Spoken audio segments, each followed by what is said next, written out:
Čaute ľudia, dnes som opäť robil jeden môj obľúbený recept.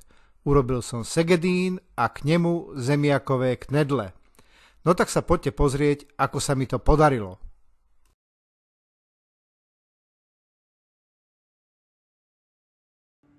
Do hrnca so studenou vodou som dal zemiaky v šupke.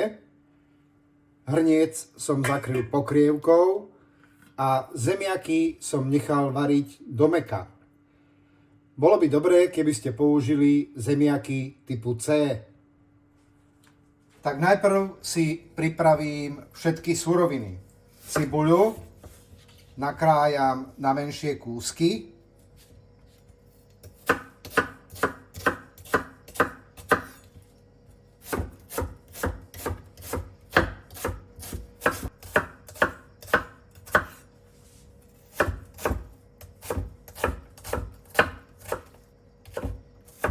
Strúčiky cesnaku nakrájam na tenšie plátky.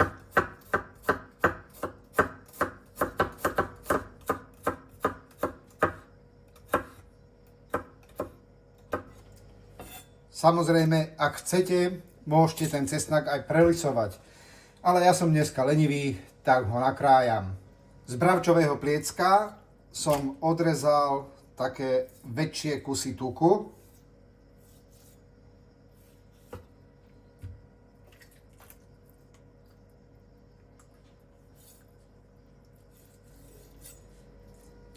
A samozrejme som pliecko skontroloval, či na ňom neostali aj nejaké chrupavky, ktorých by som sa tiež potom musel zbaviť.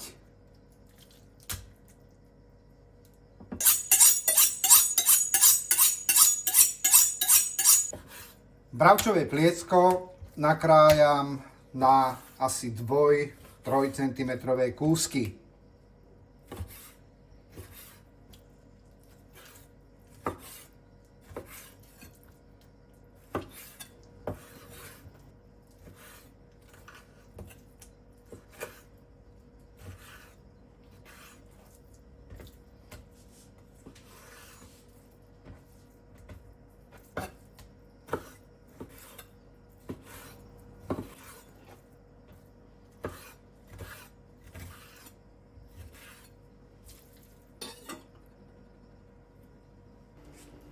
Do rozohriatého hrnca som dal trochu repkového oleja.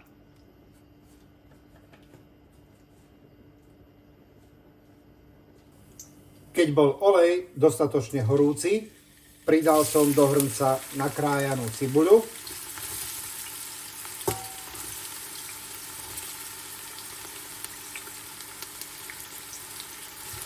A cibuľu som nechal zarestovať do sklovika. Keď bola cibuľa dostatočne zarestovaná, pridal som nakrájané plátky cesnaku a nechal som ich restovať takých 30-40 sekúnd. Stačí, aby ste zacítili, že ten cesnak vám zavoňal, vtedy už je dostatočne orestovaný. A teraz to pôjde veľmi rýchlo. Cibuľu s cesnakom zaprášim sladkou paprikou. Nechám ju asi takú pol minútu orestovať. Je dôležité, aby sa tá cibuľa nespálila. Teraz som povedal dobrú somarinu. Samozrejme, nesmie sa spáliť paprika, aby nezhorkla. A do hrnca pridám nakrájané bravčové pliecko,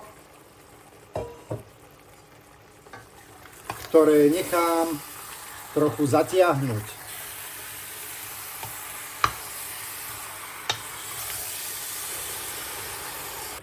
Zatiahnuté mäso osolím.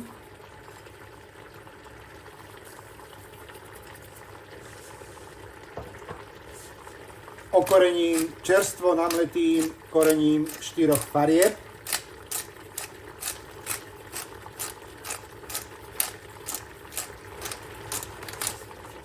pridám asi jednu polievkovú lyžicu mletej rasce.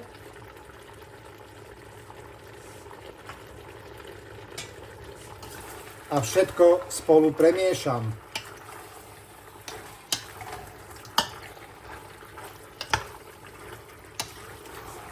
No a teraz zalejem mäso vývarom. Malo by vám stačiť tak 1,5 litra vývaru.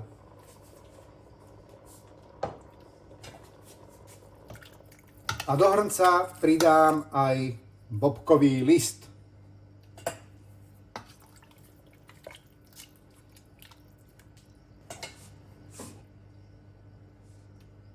Hrniec zakryjem pokrievkou a nechám variť mäso takmer do mäka. Malo by to trvať asi 45 až 50 minút.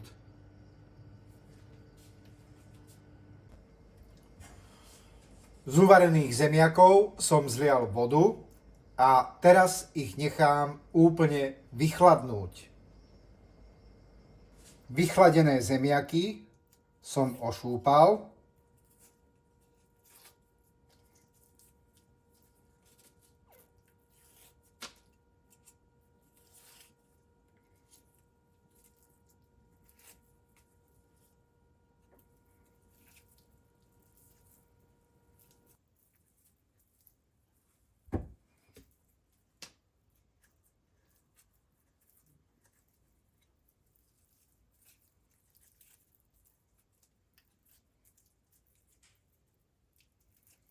Očistené zemiaky som prelisoval cez lis.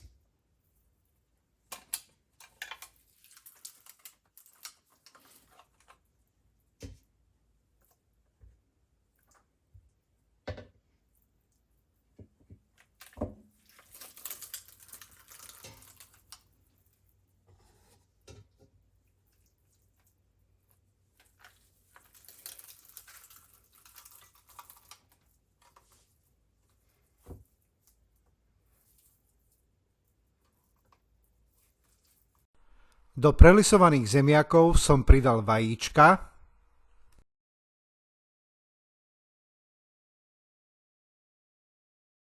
a počas miešania budem postupne pridávať polohrubú múku.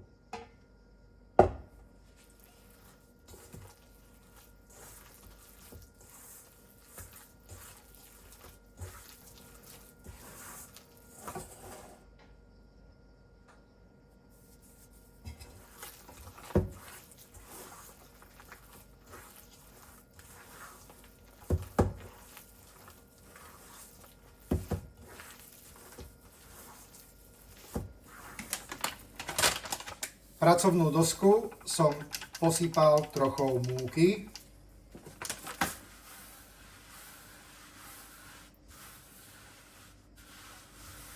A na dosku posypanú múkou som premiesnil vymiesené zemiakové cesto.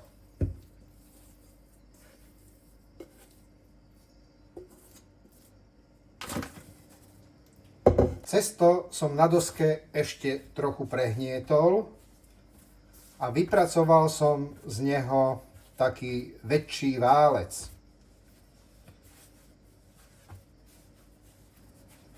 Potom som z cesta pooddeloval asi 200 gramové kúsky.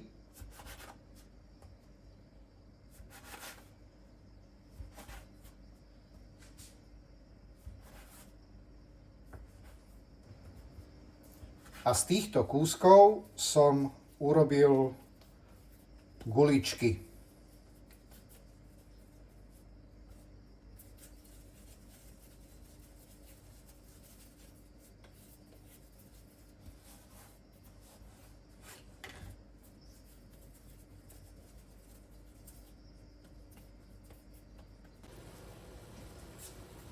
V hrnci som nechal zovrieť vodu, ktorú som trochu osolil.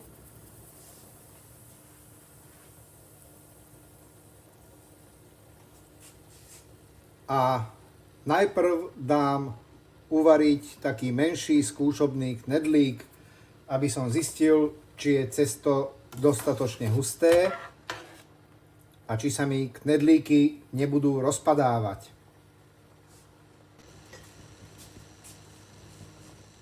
Skúšobný knedlík som vybral z vody a idem sa pozrieť, či je dobre uvarený. Takže je to super, ešte ochutnáme.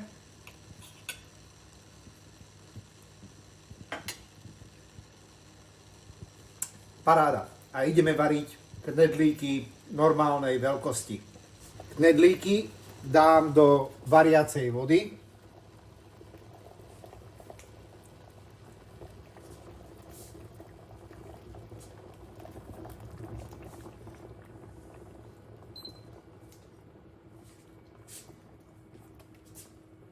A nechám ich variť, kým nevyplávajú na hladinu.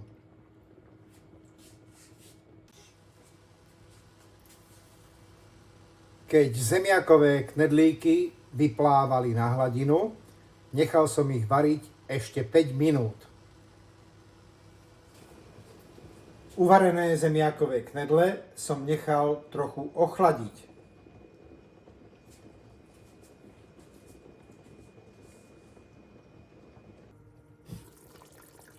Mäso sa varí asi 50 minút, tak idem pozrieť, nakoľko zmeklo.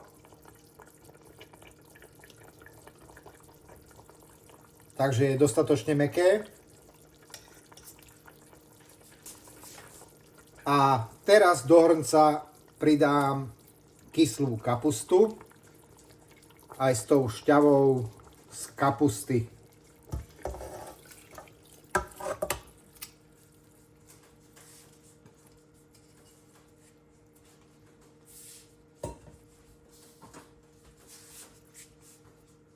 Všetko spolu premiešam.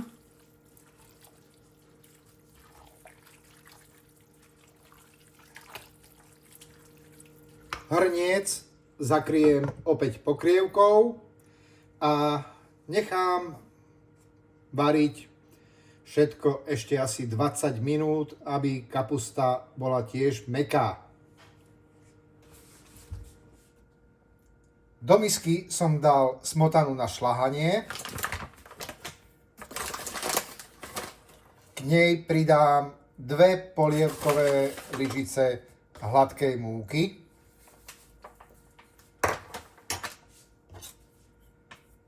A spolu dôkladne rozmiešam. Musí to byť naozaj dobre rozmiešané, aby ste tam nemali hrudky z tej múky.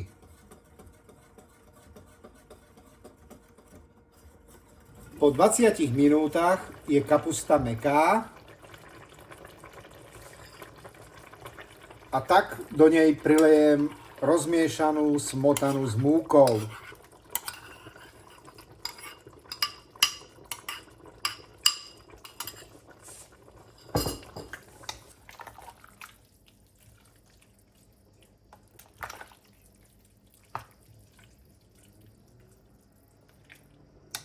Všetko spolu premiešam.